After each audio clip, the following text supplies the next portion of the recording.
ایک نماز پڑھنے کا ثواب بہت بڑا ہے. مثلاً آپ کو پتہ ہے کہ مسجد حرام میں اگر آپ ایک نماز پڑھیں گے تو 1,00,000 نمازوں کے برابر ثواب ملے گا.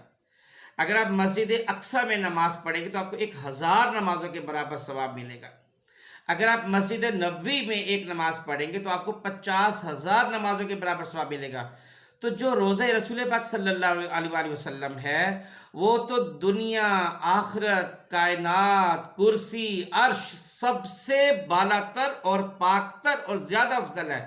لہٰذا اس کی طرف ثواب کی نیت سے سفر کرنا بہت زیادہ ثواب ہے. اگلا کوشچن، ہم عام طور پر یہ سوچتے ہیں کہ حضور پاک صلی اللہ علیہ وآلہ وسلم کی جو فضیلت ہے وہ خاتم الانبیاء ہونے کی وجہ سے ہے. یہ تھوڑا سا ایک کنسیپٹ، اس کا تھوڑا سا جواب دینے لگا ہوں. ایسا نہیں ہے، کیونکہ آخر میں آنا کمال نہیں ہوتا. ایک بندہ اسکول میں آخر میں ایک بندہ آیا تو کیا وہ افضل ہو گیا سب سے کہ وہ آخر میں آیا؟ ایسا نہیں ہے. حضور پاک صلی اللہ علیہ وآلہ وسلم کا جو افضل ہونا ہے وہ اس کی کچھ ریزنز ہیں. نمبر 1، حضور پاک صلی اللہ علیہ وسلم اول بھی ہیں آخر بھی ہیں. پہلا صرف آخر میں نہیں ہے، کیونکہ حضور پاک صلی اللہ علیہ وسلم نے خود فرمایا، جس کا مفہوم ہے کہ میں اس وقت بھی نبی تھا جب آدم علیہ السلام ابھی تشکیل پا رہے تھے، گارے اور مٹی میں درمیان میں ابھی مطلب تشکیل کی شکل ہو رہی تھی، اس وقت بھی میں نبی تھا. نمبر 2، حضور پاک صلی اللہ علیہ وسلم امام الانبیاء ہیں، تو امام کی حیثیت جو ہے وہ سب سے اعلیٰ ہوتی ہے. نمبر 3، حضور پاک صلی اللہ علیہ وسلم کو مقام محمود ملا ہے جو کسی اور نبی کو عطا نہیں ہوا. نمبر 4، حوض کوثر صرف آپ صلی اللہ علیہ وسلم کو عطا ہوا ہے اور کسی کو عطا نہیں ہوا. نمبر 5، حضور پاک صلی اللہ علیہ وسلم کی نبوت ذاتی ہے، باقی تمام انبیاء کو آپ کے توسط سے نبوت ملی ہے. کیونکہ حضور پاک صلی اللہ علیہ وسلم نے جو ہے نا خود فرمایا، اس کا مفہوم یہ بنتا ہے کہ جس میں اللہ تعالیٰ نے کہا ہے نا کہ اے نبی اگر میں تمہیں پیدا نہ کرتا تو میں کائنات ہی پیدا نہ کرتا. مفہوم بتایا میں نے آپ کو. پھر آپ صلی اللہ علیہ وسلم کی جو شریعت ہے وہ عالمگیر ہے اور مکمل ہے. کسی اور نبی کی جو شریعت ہے وہ عالمگیر نہیں ہے، مکمل بھی نہیں ہے. وہ کچھ ایک خاص علاقے کے لیے مخصوص تھی اور خاص دور کی مخصوص تھی. آپ صلی اللہ علیہ وسلم کی نبوت تو قیامت تک کے لیے. پھر حضور پاک صلی اللہ علیہ وسلم ہر ایک کے نبی ہیں، جنوں کے بھی ہیں، بشر کے بھی ہیں، جانوروں کے بھی ہیں، سب کے نبی ہیں. آپ کا حکم تو چاند اور سورج پر بھی چلتا تھا. پھر آپ صلی اللہ علیہ وسلم کا جو روب ہے وہ 1 ماہ کی مسافت سے شروع ہو جاتا تھا. یہ خصوصیت کسی اور نبی کی نہیں ہے. آپ صلی اللہ علیہ وسلم کے لیے اور آپ کی امت کے لیے اللہ تعالیٰ نے تمام زمین مسجد بنا دی ہے. ہر پاک جگہ جو ہے نا وہ مسجد ہے، اور کسی نبی کو یہ فیض عطا نہیں ہوا. پھر قیامت میں میدان حشر میں آپ صلی اللہ علیہ وسلم کی سفارش سے حساب کتاب شروع ہوگا اور کسی نبی کو یہ فوقیت نہیں ملی. اگلا سوال یہ ہے کہ اللہ تعالیٰ کے لیے مذکر کا لفظ استعمال ہوا ہے، حالانکہ اللہ تعالیٰ کی تو کوئی جنس ہی نہیں ہے، تو پھر ایسا کیوں ہے؟ بات یہ ہے کہ عمومی طور پر آپ کو بھی پتہ ہے کہ مرد طاقتور ہوتا ہے اور عورت کمزور ہوتی ہے، تو مؤنث کا لفظ کمزوری کو ظاہر کرتا ہے. اس لیے اللہ تعالیٰ کے لیے ہو کا لفظ استعمال ہوا ہے، ہیا کا لفظ استعمال نہیں ہوا. اگلا سوال یہ کہ کیا خودکشی کرنے والا جہنم میں جائے گا؟ بھائی بات یہ ہے کہ خودکشی جو انسان کرتا ہے اس کا جنازہ بھی جائز ہے اور اس کے لیے دعائے مغفرت بھی جائز ہے، وہ کافر نہیں ہے. ہاں، جو بندہ خودکشی کرے گا قیامت تک اللہ تعالیٰ اس کو اسی طرح ہی مارتا رہے گا، وہ اسی طرح ہی مارتا رہے گا. پھر قیامت کے بعد جو بھی اس کا حساب کتاب ہوگا اور کچھ عرصہ دوزخ میں آنے کے بعد جب اللہ تعالیٰ چاہیں گے اس کو جنت میں ڈال دیں گے، وہ اللہ تعالیٰ کی مرضی ہے. سورہ توبہ کے شروع میں بسم اللہ الرحمن الرحیم نہیں آئی، کیوں؟ بھائی وجہ یہ ہے کہ سورہ توبہ میں اللہ تعالیٰ نے مشرکوں کو سخت تنبیہ کی ہے، انہیں سخت عذاب، دردناک عذاب کی وعید سنائی گئی ہے. اور چونکہ بسم اللہ الرحمن الرحیم میں رحمان اور رحیم کے الفاظ ہیں، اس لیے بسم اللہ الرحمن الرحیم نہیں آئی. اگلا سوال یہ ہے کہ نماز کے دوران اگر موبائل آپ کا بج اٹھے تو آپ کیا کریں گے؟ بھائی سمپل، اوروں کو تکلیف نہ دے، جیب میں ہاتھ ڈال کے موبائل آف کر دے، کوئی حرج نہیں ہوتا. نیکسٹ، خودکشی حرام کیوں ہے؟ بات یہ کہ ہمارا جسم خدا کی ملکیت ہے، ہم ایک انسان ہیں. جس طرح ایک انسان کو قتل کرنا گویا پوری انسانیت کو قتل کرنا ہے نا، تو بالکل اسی طرح جب آپ ایک انسان کو مارتے، جب اپنے آپ کو مارتے تو آپ نے گویا پوری انسانیت قتل کر دی. اور پھر جب انسان خودکشی کرتا ہے تو وہ اکیلا نہیں مرتا، اس کے ساتھ اس کے ماں باپ بیوی بچے سب جیتے جی مر جاتے ہیں۔ اگلا سوال یہ ہے کہ جب خدا کہتا ہے کہ بھئی ہو جا تو چیز ہو جاتی، تو پھر اتنا عرصہ کیوں لگتا ہے؟ بات یہ ہے کہ اللہ تعالیٰ جب کہتے ہیں نا کہ ہو جا، تو اس کا مطلب یہ نہیں ہوتا کہ فوراً ہو جا، اللہ تعالیٰ اس کے لیے ساتھ جو ڈیوریشن ہے، ٹائم پیریڈ ہے، وہ بھی اللہ تعالیٰ کو پتہ ہوتا ہے کہ کتنے عرصے میں ہو جا۔ یہ اس کا مطلب ہاں جب اللہ تعالیٰ کہتے ہیں فوراً ہو جا تو چیز فوراً ہو جاتی ہے۔ مثلا اللہ تعالیٰ نے جو ہے وہ آپ صلی اللہ علیہ وسلم کے جو معجزات ہیں، جیسے چاند کو دو ٹکڑے اور صرف اشارہ کیے جو دو ٹکڑے ہو گیا، تو یہ اللہ تعالیٰ کا حکم تھا نا۔ سورج کو اشارہ کیا، سورج واپس پلٹا ہے، فوراً ہو گیا۔ اور آپ کو پتہ ہے صالح علیہ السلام کا اشارہ کیا اور پہاڑ سے اونٹنی کا بچہ اسی وقت پیدا ہو گیا۔ تو جو اللہ تعالیٰ کہتے ہیں کن، تو اس کا مطلب اس میں ساتھ جو ڈیوریشن ہے وہ اللہ کو پتہ ہوتا ہے کہ کتنے ڈیوریشن میں یہ چیز ہونی ہے۔ اس کی مثال یہ جو کائنات اس کا پیدا ہونا ہے، جو اللہ تعالیٰ کہتے ہیں 6 دن میں پیدا ہوئی، تو 6 دن سے مراد کتنا عرصہ وہ اللہ تعالیٰ کو پتہ تھا۔ ایک خاص سسٹم کے تحت اللہ تعالیٰ نے پوری کائنات پیدا کی۔ اگلا سوال یہ ہے کہ ایک کافر یہ کہتا ہے کہ میں تو کافر گھرانے میں پیدا ہوا، تو پھر مجھے اللہ دوزخ میں کیوں ڈالے گا؟ اگر اللہ تعالیٰ نے مجھے مسلمان ہی کرنا ہوتا تو پھر مسلمان گھرانے میں پیدا کرتا اللہ تعالیٰ، تو اللہ کی مرضی یہی ہے کہ میں کافر ہوں۔ تو بھائی بات یہ ہے کہ اگر ایک چور چوری کرتا، پکڑا گیا، اور وہ پولیس کو یہ کہے، عدالت کو یہ کہے کہ میرا تو باپ بھی چور تھا، میری ماں بھی چور تھی، چونکہ میں چور گھرانے میں پیدا ہوں اس لیے مجھے معاف کر دے، تو یہ تو کوئی دلیل نہیں ہے۔ دوسری مثال، تمام صحابہ کرام آپ کو پتہ ہے کہ کافروں کے ہاں پیدا ہوئے تھے، بعد میں مسلمان ہوئے، تو یہ کوئی جو ہے نا ریزن نہیں ہوتی کہنے کی کہ جی میں چونکہ ہم کافر گھر میں پیدا ہوں اس لیے اللہ تعالیٰ نے مجھے کافر ہی رکھنا ہے۔ بے اللہ تعالیٰ نے انسان کو سینس دی ہے، عقل دی ہے، رستے دکھا دیے ہیں۔ اچھا اگلا سوال یہ کہ زمین کی کھدائی کہاں تک ہے؟ زمین کی جو کھدائی یاد رکھیں 6 میل تک ہے، اس کے آگے سخت پردہ ہے، اس میں سوراخ بھی نہیں ہوتا، اس پردے کو غلاف ہجری کہتے ہیں۔ اگلا سوال یہ ہے کہ زیبرے کی دھاریاں کیوں ہوتی ہیں؟ یاد رکھیں یہ بات ایک نئی بات بتا رہا ہوں کہ زیبرے کی جو دھاریاں یہ فنگر پرنٹس کی طرح ہیں، ہر ایک کی دوسرے سے مختلف ہوتی ہیں، اور یہ ایک دوسرے کو اپنی انہی چیزوں سے نشانیوں سے پہچانتے، ورنہ تو تمام زیبرے جو ایک جیسے ہوتے ہیں تو ایک دوسرے سے پہچان اپنی دھاریوں کی وجہ سے ہوتی ہے۔